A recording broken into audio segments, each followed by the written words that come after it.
Welcome to the new year of the Awaken Men podcast. And here we are back. We missed a week, but we do have to have our own holidays too, and we have to have our own rest. So whatever you did for the holidays, hopefully you enjoyed them as much as I did. And True. I guess let's get started, right, Daniel? How was your Christmas and New Year's? It was good. Got to spend time with my mom and lots of rest. Mm-hmm. That was the theme, but that's exactly what I needed. It's funny, you don't notice how much you've been doing till you stop doing anything, and Yeah. then you're like, "Whoa, all right, I get why I needed this." Yeah, I know it happened to me like that.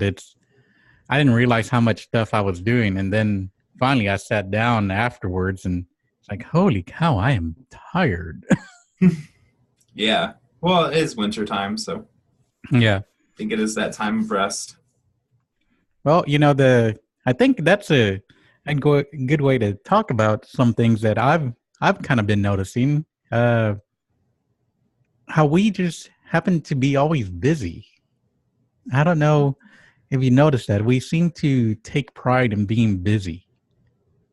And it seems like a badge of honor. It's like, oh man, I'm busy. No, yeah, hold on. uh, that's one of the things I'd like to expand a little bit on. And I don't know if you have a subject also that you want to add on to all of this. No, let's go with that. All I right, didn't have anything, so perfect. So there we go. And one of the things I've noticed for me is that I catch myself going. It's like, oh, I'm so busy. I'm doing this, and in actuality, it's just a matter of I'm keeping myself busy being distracted. And when you really look at it, it's like I'm being distracted for what reason? And usually there's something more to it, but like everything is a distraction. But I find myself sometimes being caught up in the whole momentum because I start doing a project and then that project leads to another project and then the phone rings. And instead of not answering the phone, I pick up the phone, then I start talking to that conversation. Then that conversation leads to more work. And then all of a sudden I get a ding on my email and it's like, oh man, my email now. Now I have to go check my email. So I realized all of this. I do it. I'm pretty good about turning stuff off, but this time around, I don't know why. I guess I was just very distracted. And then I realized I was all stressed out. And I was going, God, what is going on with me? And then all of a sudden I realized it's like, well, I'm making myself busy here. It's like, that's why I'm exhausted. yeah. No, it definitely. I think there is some badge of honor, like you said that, because I say that too. Um, with that busyness, it's like the more I do, the more I can accomplish, and there's that. It's almost an addiction, I think, to just that. It's almost like a need, like it's a proving of some sort that's stuck Hmm. in people. Yeah, it seems that I don't know. We can't be idle. It's what our society has created for us. Is if we're idle, we're like a wasted space. And really, idle is where we recover. I feel, or where we go into those deeper layers of who we are. And not having always being busy means that we're never going to really have time to discover who we are. Right. Yeah. I mean, I didn't go out for New Year's, and I think that's the first time, and I can't even remember. Mm-hmm. And it brought up a lot of, you're a loser, all these different things. And I was like, but I could do something. I chose not to. And then I realized how much I distract myself with events or things to do. Mm-hmm. Like how far distracted I get. Like I actually use fun events or things going on or hanging out with people as a distraction because that's what I'm supposed to do, which is another form of busyness. People go to work, they're running a business, and then they're hanging out with people all weekends, and then they're going, to a party, and I'm like, no wonder you're tired. And it's winter, so it's not really the time to do that. Yeah, it's like the holidays are supposed to be times to be relaxing, and we have to be there and be with our families or your significant other or your best friends or whoever. And sometimes I think the best thing about the holidays is that if you really want to, you can start becoming your own best friend during that time. And just kind of close the door, turn off the technology, the TV, turn off the internet, or you know what I mean, turn off the Yeah. computer and just sit with it and just kind of relax, enjoy that. Because for me, I used to spend so much time in everything. I used to spend, if I wasn't spending it on online, I was spending it on video games. If I wasn't spending it on video games, I was doing it on this. But I had never stopped and just sat there with me. And I Mhm. don't know. I don't know about you, but I like me. It's like I like I like hanging out with me once in a while, and it's like it's a form of self love, I think. Yeah. I mean, I meditate an hour or two a day. And to be honest, the more I do that, the less I feel like I have to do things. Like they Yes. fall off. It's really, and when I stop, I get busier. And then when I meditate again, I'm like, I don't want to do much at all. Like, and I don't think my life changes a lot. It's just, it's easier. It's your perception, I think. I mean, that's what it feels for me. What Yeah. you're looking at, you see it differently. Hmm. Yeah. And I actually, this comes up, I did like a calculation and I'm like, if you're on Facebook or Netflix an hour a day and you do that every day and you live 100 years, and most people do more, I would assume, Yeah. it's 3 or 4 years of your life. And like putting in that perspective, and then you like took that out longer and longer for people. Like, I don't know why I came to that conclusion, but I did. Like, and I like perspectives like that. And I was like, oh my God. And then since then, I haven't been able to even really look at it or anything because I realized now I have more time. And I'm like, oh my God, I can do whatever I want because I haven't filled all the gaps with something else. Yeah, see, for me in that sense, sometimes I do my Netflix binging. I mean, I'm a self confessed here. I'll confess, and I do my Netflix binges once in a while. But it's when I know that I need some time off, and that's the Right. way I use those type of things. I use it for time off when I want to do something constructive. Like right now, one of the things that I got over the holidays is I want to do more stuff with sacred geometry, Mm. and I want to create my own sacred geometry drawings. And I paint, so I want to see if I can how it's going to help me in my painting and do various aspects of it. But what I've decided is so I watch Netflix and I play video games. So what I'm going to do in one of those hour or two where I watch Netflix or play video games, I'm actually going to substitute that with sacred geometry. Mm. And that's the way I do it. But it helps having that conscious awareness, which is coming back to the whole busyness. When we're busy, we don't slow down enough to be consciously aware of what's going on. And and when I'm saying busy, I'm meaning busy where you're distracted, not the busy where you're doing something. And I want to distinguish those two because there are two different types of busy. There's busyness where you do the work that you know you're going to be doing. And then there's just the busyness that's a distraction. Mm. And but we don't know it's a distraction, so it's kind of like a vicious circle. Yeah, I definitely agree. And when we, don't give ourselves that space to feel, and Mhm. and I think certain things like taking walks or painting, we're with ourselves anyway. So I'm not saying you have to meditate or do what I do, and by no means am I judging anything. But when we allow ourselves to feel those feelings, then yeah, we have more conscious awareness, and Yeah. then we don't have to do as many things because we're feeling better. Then we don't buy as much stuff, so we don't have to work as hard, and it all just morphs together into you can chill more. Yes. Yeah, it's kind of ironic, isn't it? It's like the more we put time for ourselves, the more we realize it's like, oh wow, it's like I don't have to do everything right now. uh, best thing that I had when I was at Vipassana was uh, at the very tail end of it, they finally let us talk and communicate with each other. When in the final hours of everything, you get to meet up and congregate with everybody and just talk. And one of the things that they recommend after going through your first Vipassana is meditate at least 2 hours a day, one in the morning and one in the evening. And there were some people there going, you know what? It's like, that's just too much time. And there was this guy there that was, that this was like his fifth or sixth Vipassana. And he said, you know what I realized? And we were all curious about it. He goes, you know, when I actually take an hour in the morning and an hour in the afternoon or evening, he says, I find myself much more focused where I actually do my work faster. And believe it or not, those 2 hours of meditation give me more time for myself. And I think that's because of the conscious awareness. It makes you focus.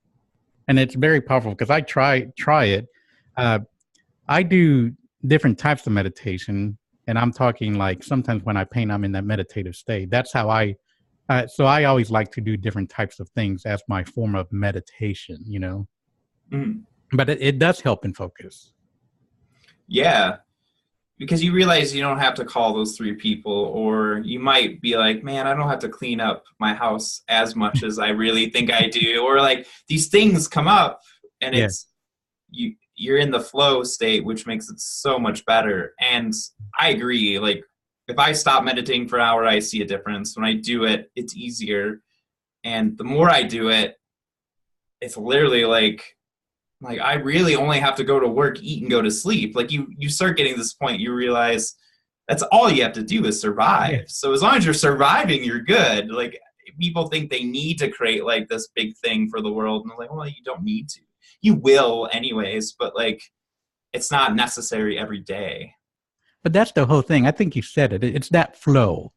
And once we get into that flow is where it's really important, because if you're following that spirit, your guidance or higher self or whatever you want to call that superior know-how, to me, if you're in the flow, that comes so much easier because your busyness is not distracted. You're actually consciously aware. It's like, oh, wait a minute, I'm really enjoying this. Maybe I should do more of this. And somehow what I've learned is that it gives me joy to do some of these things. And then all of a sudden, where the money comes from, it just starts showing up. And I can't even explain it. It just happens because it's something you follow, then because it's something you're happy about, and you're consciously aware that you're happy about.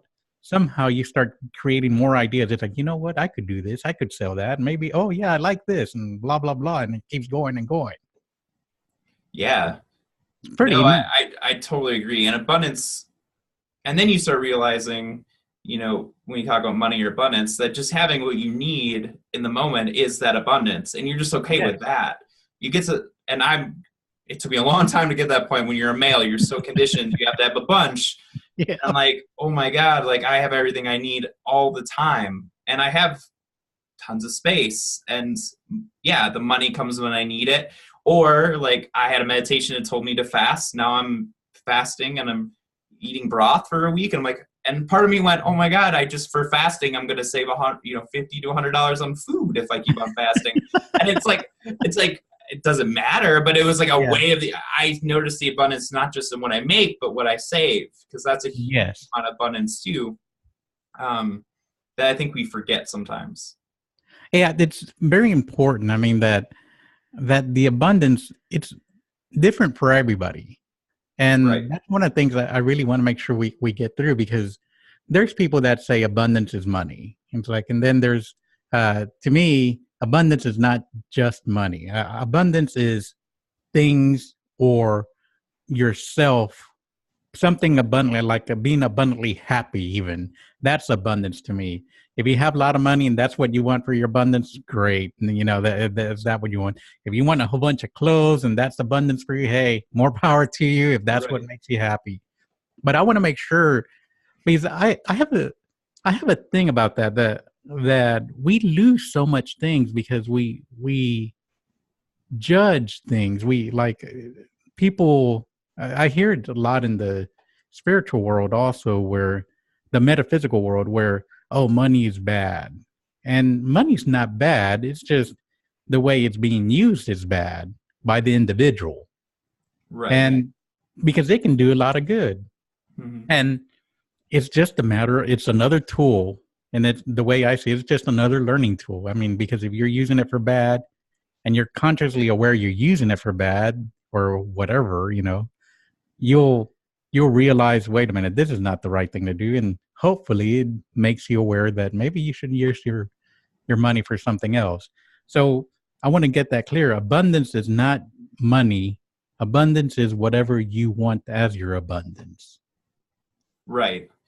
Yeah. No, I definitely agree. I mean, money's just a piece of paper and numbers on a computer screen. So it's a tool to get you the next thing. I mean, using video games, for example, like you have coins in a video game or whatever, gold or gil or whatever they use. I played a lot of video games to know, like that gets you the item. Like that's, but it's not like you get upset about the money in the video game that we're in a game now. So obviously it's just a tool, right? You can either, you have the gold and go buy the thing, or you can go on the quest to get the thing. That's there's all these different paths to get to the same ending.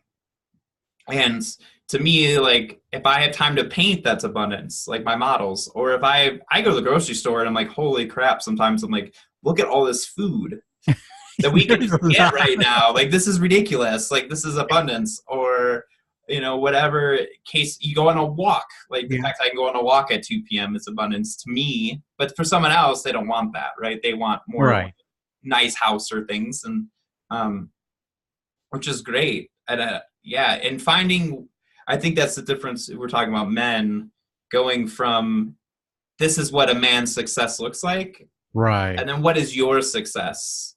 Because that's like there's people I know in Colorado that live in the mountains off grid that don't spend a lot of money and they get through, but they live in nature. That's their abundance. Or is it for you having a condo in the city, or like, but we think there's this like mental, and it's conditioned in us version of what success is. Yeah, and that's the important part that we have to. It really is a reprogramming, I call it, because we grow up with all of this way and that way and that way and that way. As men, we're told, you got to have 1.5 kids, or I've never understood the whole half a kid thing, but 1.5 kids and the house and the car. And I had a nice house and I had a big lot and everything. And, that's what I thought the American dream was for me. But in reality, it was just the American dream. It wasn't my dream. It's like now it's like what makes me happy is just being happy with people. It's like getting to meet people. That's my abundance. It's like I like this podcast. You and I just talking about it and starting it and getting it done. I mean, I'm really enjoying this. It's going outside and walking my dog and meeting people or meeting other pets there or watching the animals or whatever. It's like I love that. That's my abundance. But it took me, once again, I'm not saying it's easy, and it might be for some people, but for me, I had to discover what that is. And it actually required me kind of dismantling my entire persona and figuring out who am I? And that's a very simple question, yet it's one of the deepest questions we can ever ask in our lifetime. Mm-hmm. No, I definitely agree. I mean, and I've had, on the vulnerable side, like had self-worth issues because I'm like, oh, I don't make as much money. I went to nonprofits to help more people. And there's part of me, but I'm a man. I'm supposed to be able to provide. Yeah. But it was a bunch of women there. So they married the husbands that made more money so they could do that job. And part of me is like, well, it was almost unfair. I was like, but I'm here. Yeah. But then I just realized that wasn't my path. And that's not what I cared about. I would never work a job I hate to make a bunch of money. I don't have that ability. Like I've tried, I've pushed myself, and literally in 2 weeks, I'm like, I can't do it. Like I can't do this. I don't like this. Like this is not fulfilling me. And I'll rather make less money and live a certain way. Because to me, but that's me. Well, someone else, that might not be the case. Obviously I don't have kids. So that makes, if you have children, easier to just do that. But accepting that part of me, like, brought great relief. Like, oh, I really don't care if I live in a studio apartment. it doesn't matter to me, but it might matter to the person I date. Oh no, but then it wouldn't be the right person anyways. So like all these things come up. But that comes back to the question of who we are as a man, right? It's am I a man that has somebody beside me? Is do I need a partner to be a man? And the reality is, you don't. It it might be something that somebody desires to have, but really we have to be comfortable with who we are as essence. It's like, I like somebody said this before. It's like how can I love someone else if I can't love myself? Right. That right there says a lot, because we as men are taught, the external part is like, we got to go work out, we got to go do this, and we got to buy this nice car to have this date, to have this house, to have that blah, blah, blah. And the reality is, if we're comfortable in who I am, I mean, with my flaws and all, if I'm comfortable being that man like that, and I love every part, and even the dirty parts of it, or the bad parts, or whatever you want to call them, I can love anybody the way I want after that, because I have all the love I need for myself. And now I have, the way I see it, I have the extra now so I could give it out. Right. Now, granted, it's always an ongoing movement. It's always a flow.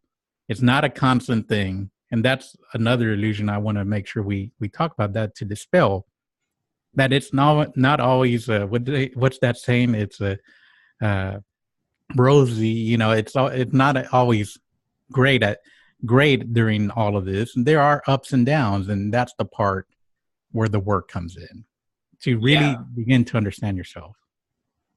No, I definitely agree. I mean, I've been feeling a bunch of pain and meditating, but that is the work. I mean, if you are working out, usually people don't stop, because then you go back to where you were. So you have to constantly do the inner work, because you're I don't want to say fighting, but you're in a society that doesn't agree with your inner work. So if you don't keep on doing it and dispelling what the outside world is telling you, you're going to get wrapped back up in it again. And that's happened to me. I was looking at Facebook more, and I was like, what am I doing? I finally meditated enough to realize, like, I got wrapped up in everything again. And then I'm like, oh, and then I took my time to, Jesus had 40 days and 40 nights. I can at least take 2 days by myself without talking to anyone. Yeah, it's so funny. It's like we think that we can't have, like for Vipassana, it's, 10 days and 10 hours a day. For when I initially went to it, I was going, where am I going to find this? And, and then I had my own business, and I was going, oh, I'm going to lose so much business in 10 days. It's like, oh my goodness. And the reality is, once I put my step forward to go into it, somehow miraculous, the universe provided, and there was all this time in the world. I came back and I was more centered than ever, and the world was still rotating. The people were still moving around, and I was able to work, and I was even able to work more efficiently. Right. It's funny, because the biggest fear we have, once we cross that fear, then we look back and we go, oh, what was that? It's like, what was I so afraid of about that? And that's the funny part about fear. Yeah. Yeah. I mean, just taking those leaps and knowing, because you can always go back. And that's the funny part. Like, you could probably go to Vipassana and leave. I mean, they wouldn't like it, but really that's the worst case scenario. And that's with life. Like, if you make a leap and meditate an hour a day and you realize you don't have enough time, then stop meditating an hour a day. Yep. Like, I mean, you really can go back. Like, people think they can't. They're like, well, if I quit my job and go start my own business and take that leap, then I could never go get a job again. And I'm like, what are you talking about? That same company would take you back a lot of the times, because they have a role to fill. So we think, I like what Kyle Cease always says, like, your mind can only see what it's going to lose. It can never see what it's going to gain. That's really good. I like that. Yeah, we're conditioned to be that way too. That's the other part. The thing you were talking about, Vipassana, that's the thing about Vipassana. The Vipassana, the reason it's so powerful is because they don't charge. So at the end of it, they ask for you to donate whatever you feel benefited you. and they're not telling you to stay and they're not telling you to go, the only thing that you have to do, you have to ask for your items back. Because at the beginning, they don't want any distraction. So you put your phone, your keys, and everything. Sure. And then whenever you decide to go, if by the third day or fourth day you want to go, you just got to go and ask for your stuff. So the only person that's telling you no or yes is yourself. And talk about a fight. Yeah, I'm sure. I mean, yeah, and I'm sure by, a certain day you feel better and better. Yes. I know that's usually the case. In meditation, everything's the case. Like in the first 10 minutes, you're like, I don't want to be here. That happens to me if I do yoga or something. And then usually when I'm done, I'm like, man, I could do this all day. It's like this funny thing, but that's our brain wanting us to keep us where we're at. But our heart wants us to do that. It's like me staying in for New Year's. My brain went, but you're missing out. You're supposed to have fun on New Year's. You're a loser. And I'm like, no, and now I have so much more clarity and I feel so good after this New Year's, like better than I ever have, because I'm going to the New Year rejuvenated, but I couldn't see that. I just knew my body said to stay in, but now I can actually do my resolutions because I didn't tire myself out, which is not wrong. It's just, now I'm fasting and doing all these things because of the meditation. And I'm like, oh, I can start myself off on a healthy note, and yeah, it was choosing me over choosing the distractions. So I think you got to follow that gut, even though your brain's going to fight you the whole time. Like when you go to Vipassana. And you're so right. It's really life, what you were saying about, for whatever reason, when you start meditating for those, whatever time frame, it's either 10 or 15 minutes at the beginning, your body's like going, or your mind is going, no, I can't do that. Oh, I got to, oh, you know what? I got to do that. Oh, I got to do that. Oh, blah, blah, blah. It's right. Going on and on. Even starting a new project, when you start the new project, at least for me, I'm going, it's like, all right, I'm going to start this project. But once again, if it's something I am enjoying, the moment there's a point in time when it's like, I feels like a task. And then all of a sudden, oh no, this is awesome. And I keep working. And then all of a sudden, couple hours later, I'm like going, it's like, wow, where's all that time gone? I think it's just human nature. Yeah. I mean, if I do anything creative, writing or painting, starting is the hardest usually. I want to make starting as easy as possible. So I set it up so I don't have to like take everything out because that's too many steps. Like I have my yoga mat out all the time. So if I want to do yoga, all I do is walk over there and start. I don't have to set up my yoga mat. It's a trick. And then once you keep on getting started, then you know that. So you know the resistance there, and you're like, well, I'm just going to do it anyways. And then because you've done it enough that you realize that you're always going to break through. Probably the guy doing Vipassana 6 times, he's probably still has the same thoughts, but he's like, well, I know what's going to happen, so I'm just going to go through it. Yeah, and it's also that unknown, isn't it? Is the okay, well, if I start this, what if I get a phone call? Or what if I do this? Or what if I do that? And it's like our mind, they call it the monkey mind. It's like our monkey mind just wants to keep thinking of new things to keep you occupied because, don't let it be idle. It's like, that's not right. Yeah. Yeah, and that's why I think creating is, just so important. Like at the core, like creating your future, like having ideas, like because your brain's going to do something. So you got to give it something to do. And that's why meditation is so great. It gets to run. So I just let my brain run during meditation. I'm like, run as long as you want. I'll go on hikes and sometimes my brain will just go, it's literally out of control. And I'll be on a hike for an hour and I'll just be like, I don't need to be present. And then I just don't listen. I just let it run and then it's over. And then by the end, I'm like, I feel so good. Yeah, it's like in meditation, all those thoughts that go through you, it's like, that's the other part. It's like once they go through you, I mean, that's really it. Once in a while, I get caught myself in a circle. It's like I go into a loop, what I call. Yeah. And sometimes I'm not even realizing I'm in a loop until finally something about just sitting still where you keep going over and over and over. And then all of a sudden there's a little switch that just happens. And then all of a sudden, oh, wait a minute, I'm looping. It's like, oh, wait a minute. And then all of a sudden all the ahas start coming up. It's like that little loop has caused us to be delayed for however long. And that's the other part. I have to be comfortable with, man, that took me a long time. Well, that's good. That's as long as it needed to take. Right. Exactly. And being okay with that timing, the perfect timing of everything. Like whatever's happening is supposed to be happening, right? That's what meditation brings. You have these thoughts and you're like, I need to get rid of them. And then you're like, oh, I'll just let them be. They'll leave when they're supposed to. And then, everything happens that way. You're like, oh, I'll leave my job when I'm supposed to. I'll date this person as long as I'm supposed to. Like you stop controlling what's happening, instead just let it unfold. Just like a tree growing, you're just going to let the tree grow. You're not going to be like, you should have grown faster. You should have stopped procrastinating. You're growing.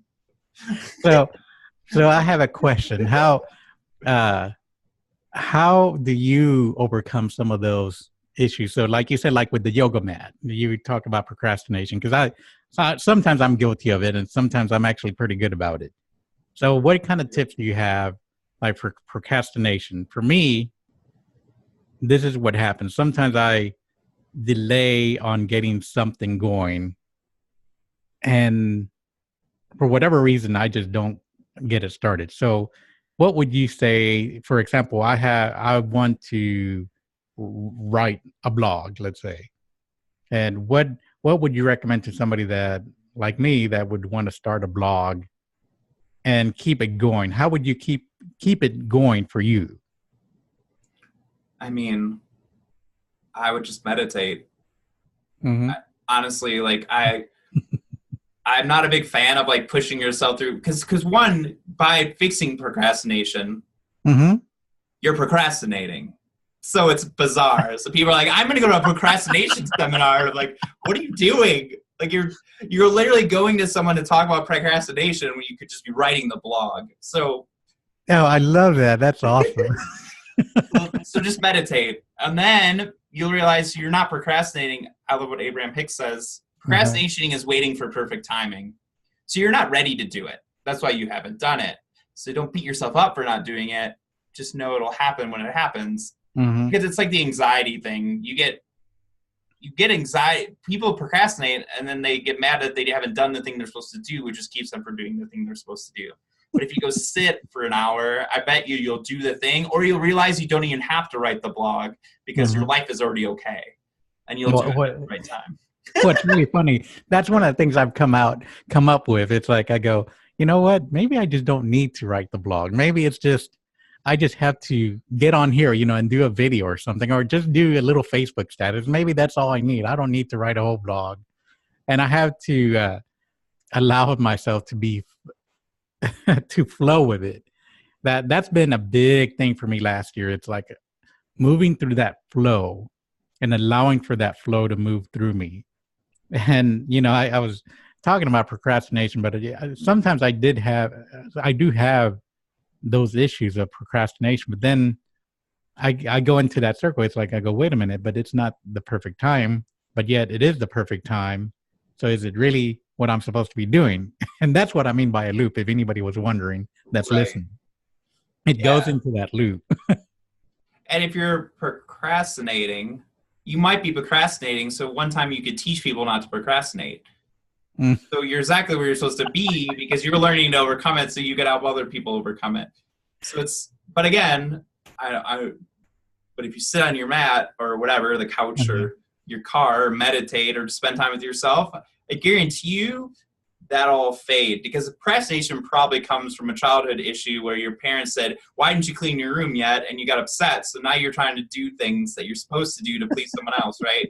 You think like, I got to write a blog, or I got to make a website to run a company. And I've gotten clients without any of those things, right? Like, so whatever it is for you is your path. But by sitting with yourself, you realize, because you can make one YouTube video that goes viral and get everything you need. Yeah.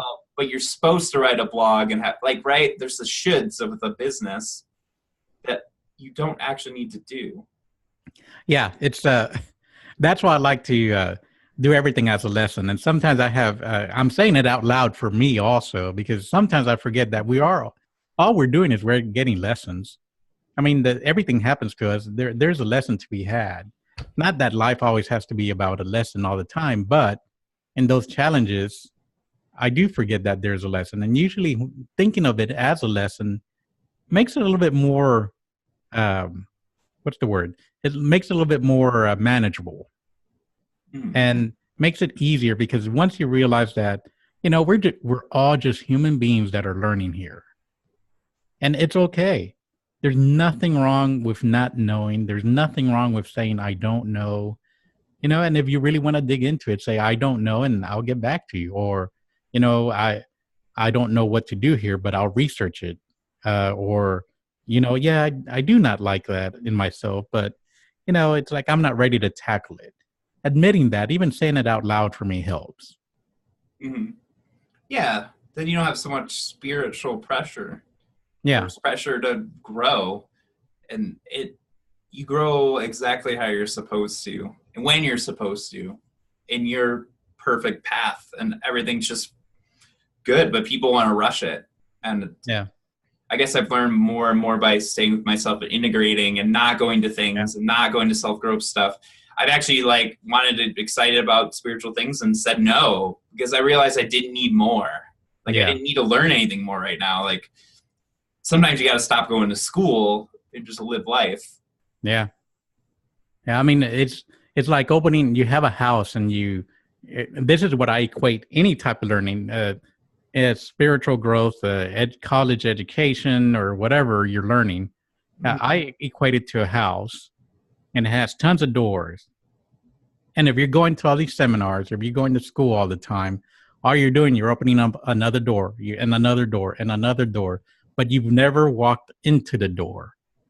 It's like, oh, look, I found something new. It's like, oh, look, there's this fancy little car here. It's like, oh, look, there's this fancy little college here. Oh, look, I learned something new, metaphysical.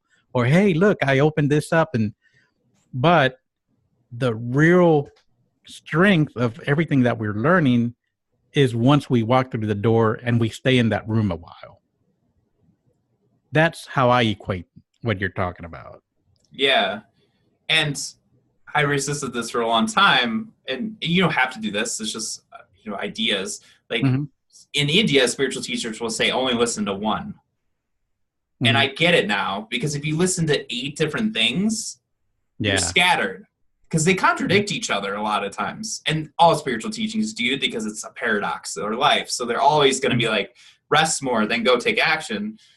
But if you're listening to too many, I'm saying do it forever. I'm not saying your whole life there's one guru, but at least for 2 a month. Like, if you can focus for a month or 2 on one spiritual teacher, or even 2, or even one concept, then you actually learn it, like you're saying. Yeah. But if you don't, you're not learning anything. You're just learning a bunch of methods, and then you're just like regurgitating information. But you never actually learned it. You're like a person that read about baseball, but you never played catch. Yeah, yeah, absolutely. It's amazing, because we thrive, or at least I thrive, on knowledge. I love knowledge. And I caught myself in that, where I was actually just learning something new. But I had this whole thing about things that I knew, but yet I didn't know them deep enough to help me in my process. So once I started discovering something new and actually looked at this stuff like sacred geometry, I started learning more about sacred geometry, and I'm starting to integrate it more into my life, and I'm noticing how it's helping me in my way. Or when I was learning about shamanism, and I stayed in shamanism for a while, and I learned about that, and staying with it rather than going to each event. I would go to an event, give myself some time, then another event, and give myself some more time. And eventually, to the point that the events became less and less, and it became more about the journey of what I have learned. Right. Yeah, because you want that space. Mm-hmm. Or then you're that intensity running person. Like for me, I went to 400 concerts, and it was like all at once. And I realized I wasn't enjoying them that much because I didn't have the build up. I was starting to go to a concert, but not do any research about the bands or anything, because I was like, oh my God, I've had so many, I don't even care. But I was having more fun waiting 3 months to go to something than I was going every week or whatever, because there was no build up there. And that's the fun part. And we miss that when we go to thing after thing after thing and are busy. we don't realize that's the fun. Yeah. The longer I stay with doing integration is what we're calling it. It's like the longer I stay in integration, the more I realize that I'm enjoying my life journey a lot more, because I'm enjoying the little idiosyncrasies. It's like, oh my goodness. It's like, look at that. So I'm really enjoying that. It's, for example, it's like I'm learning something new now. And some of it is a deeper understanding of sacred geometry. And it's like, wow, look, this is a lot of fun. But because I'm staying with it, it's helping me integrate it even more into my life. And yes, I am learning something new, but it's something new of what I already know. So I'm expanding my knowledge base of that, which gives me a deeper understanding of who I am in that sense, because I begin to discover, you know what, I really don't like this. Or, you know what, I'm learning this about me or this. And it's interesting because if I was jumping in, say, for example, um, for the sacred geometry, and then all of a sudden I would jump into transcendental meditation, and then I would jump to shamanism, and then Reiki. If I would be jumping, I would never get the depth and understanding of the actual process and that healing process that involves. Right. Yeah. And we're not saying not to try. I think you need to do a bunch of different things to find out but once you find the one, then you have to go deep into it, because that is divine masculine, is the mastery. And if you don't have the mastery of something, whatever that is, what your passion is, then that's the fun, is the learning of something. But if you only go to, say, one martial arts class or one yoga class and never go again, you don't get the fun of mastering it. Yeah. You know, even if it's for 3-4 months, you dive into it, but then you have that mastery or that knowledge forever, because you did it for 3 months. Now you can pull it out of your tool bag whenever you want. Yeah. And the fun part about that's an internal discovery as men. You know, we like to acquire things, is the way I see it. And by acquiring, I don't mean physical sense, or it could be, but we like to get stuff, you know, and just kind of learn it and find out how it works. You know, that's one aspect of the masculine. Of course, there's many others, but I'm using that as an example. And going in there and discovering it, it's amazing what that brings out in us, that masculine energy. And then all of a sudden you realize, hey, this is a lot of masculine energy. Then you all of a sudden discover, hey, you know what? Here's my feminine side of things, the creativity part of it. And then, oh, now that I created this, let me go ahead and execute it, the masculine side of things. And then all of a sudden you get into this cycle where you're creating, you're doing, you're creating, and you're doing. And it's so much fun. I get goosebumps just talking about it. Yeah. Yeah, because you fall in love with the creation process. Like, I have my own business, and I finally went, I actually just like doing this. I don't care if it takes 10 years to become what it's supposed to become. Mm-hmm. But that's the mastery. You're caring more about learning to run the business and having fun helping people than you are actually being successful, because that's where the enjoyment is. And it actually gives you freedom, because you're like, oh, perfect timing. And actually then you can go slower, which actually makes things go faster. But also you have more enjoyment along the way.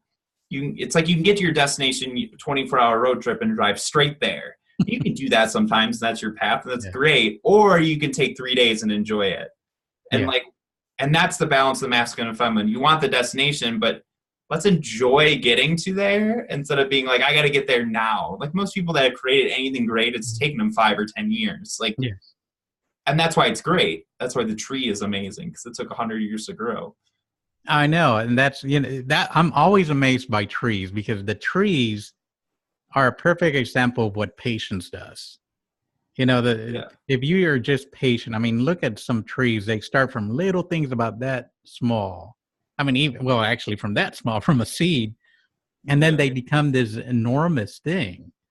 And it's amazing, because it's like the Tao said in Taoism, it's the tree knows it's a tree, and it knows it will grow. And if the wind moves it one way, it'll move with the wind that way. If it moves it the other way, it'll move the other way. If it's tired of a limb that's dying, then it'll break it. If it's time to change its leaves, it changes its leaves. If it's time to drop a leaf, but it goes with the flow. You never see a tree not being a tree. Right. It's never choosing to be anything else but a tree and moving with the way nature is. Yeah. And that's why I want to give this heart-centered approach. Like, you just have to get through the day. Yes. And some days you're going to do great things and you're going to create something. And some days you're just going to make it. But your only job is to survive, and because you're going to keep on growing the longer you're here, right? By the time you're 80, you're going to be... Grandparents are very towel-like because they've lived enough life to be like, oh, things happen, whatever, I'm just going to go with it. Like, they learn long enough that they don't have control of this reality. So just the more you get through this life, the more growth you're going to have. Whatever that is for you, but thinking you got to be the super duper successful person and fulfill this divine purpose that, you know, God has given you is it's a lot of pressure to put on your human animal self. Mm-hmm. Yeah, it's funny because that pressure, it really, when we're like thinking about everything, the pressure we're putting on ourselves, it's just us putting our own pressure on it, which is really funny because we're going, oh, where's all this pressure coming from? And well, it's us. It's like, oh, who's the one that put it on the calendar that it was only going to last for an hour, and now it's an hour and 15 minutes? Why did you give yourself an hour? It's like, you're the only one putting the pressure on we're the only ones doing our own pressure, which is really funny when you look at it. Yeah. And when you don't, so for me, like, you know, with the shoulds, like the New Year's Eve thing I'll be bringing up, but not going out. I wanted to stay in, but should have gone out, right? I should be social. And I felt this like bliss come through me because I wasn't fighting. And I realized how much are we fighting so much of what's happening. Or I'll have work and I'm not getting as much hours. And before I'll be like, oh, I'm not getting hours. I'm like, well, I'm not supposed to get hours. That's what's supposed to happen. And then you just flow and rest more because then you'll probably work more later. And it's like, there's no fighting what reality is bringing you. And it's funny. Because if we believe in God or the universe, it created everything around us. So maybe let's not fight it. It's there. Just move with the flow is what I like to say. Because that's all we can do. I mean, we have so many other exterior factors that I don't see anything else. And I find it really funny. I honestly find humor being very healing. And when you really look at it and step back at the things that we do to ourselves, I think it's hilarious. I mean, we have calendars, we put things on time. We think we can control time, which time is not even non-existent. So it's something that we created just to know how to manage what we're going to do throughout the day. It's like, I don't know. Right. I just find it humorous. Yeah. I know everything I planned in my brain never goes the way it planned. And I love making visions, but now I just don't believe them. I'm just like, I have this deadline. I said I'm going to create this thing by this time. And I've done that so many times. And I'm like, it never happens that way. So why don't I just wait till things happen? And then I'll be like, oh, cool. Then it's all perfect, right? It is all perfect anyway, because that's what was meant to happen. And doesn't mean you don't do stuff. I mean, I honestly, in this state, I do get more done than I've ever gotten done in my life. It's bizarre. And it's not effortful. It's just focused thing by thing. And yeah, it feels good, I guess. Yeah. Because you're not fighting all the time. And it's unexplainable either. I mean, people ask me, it's like, so how can you explain it? It's like, I can't. All I can tell you is you have to experience it and just trust that it's going to work. And it does. And how it happens, I have no idea. And, you know, I could give you all this metaphysical speak and tell you, oh, yeah, the universe aligns with this and astrology, the planets of this energy and that. But really, why does it really matter? Why don't we just let it flow and just keep going with it? Yeah. And you go to like a personal trainer and the personal trainer will be like, how do you get in shape? They're probably going to be like, you work out every day. They're like, how does it work? It doesn't really matter, but just work out and you're going to lose weight. Like you don't have to like know that like when you work out and this muscle fires and this releases and that's what makes you lose weight. You know if you go to work out. But we know if you meditate and you sit with yourself, you're going to feel way better. I mean, science has proven it at this point. Like, it's by far super good for you. And no one said I meditated too much. The Dalai Lama meditates 6 months out of the year. And my joke is business people and presidents always ask for his advice. He doesn't really ask for their advice. That is a very good point. So maybe, and you don't have to meditate 6 months, but obviously spending time with yourself creates this giggly, happy person that doesn't need anything. Yeah, and that's what I like. Is my demeanor is much better. I don't feel all the weight of the world on me, and because I discovered I was the only one putting the whole block on my back and carrying the whole load myself. Once I discovered I was creating all of this for myself, life got so much easier. It's true. So, well, Daniel, once again, our conversations always lead us to some interesting places. That's true. And so we are running out of time here. I do, like always, want to hear the challenge of the end of the day, or at the end of the podcast. I mean, what's your challenge?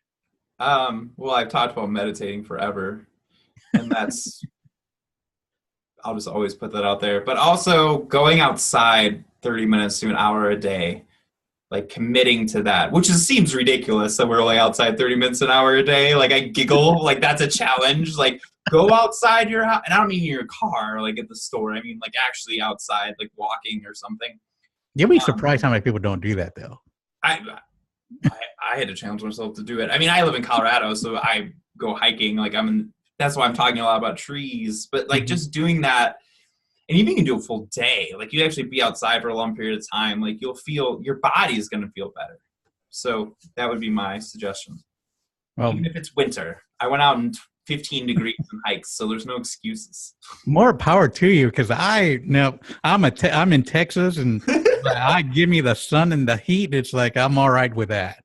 Right. But well, my challenge, and I do this myself too. Pick a day, one day, and turn everything off, and just go outside.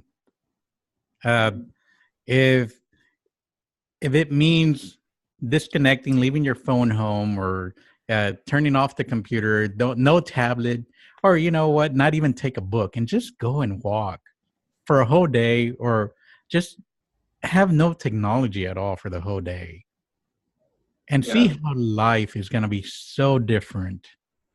You might get frustrated at the very beginning, but I guarantee you after an hour, it's going to be a whole new world to you.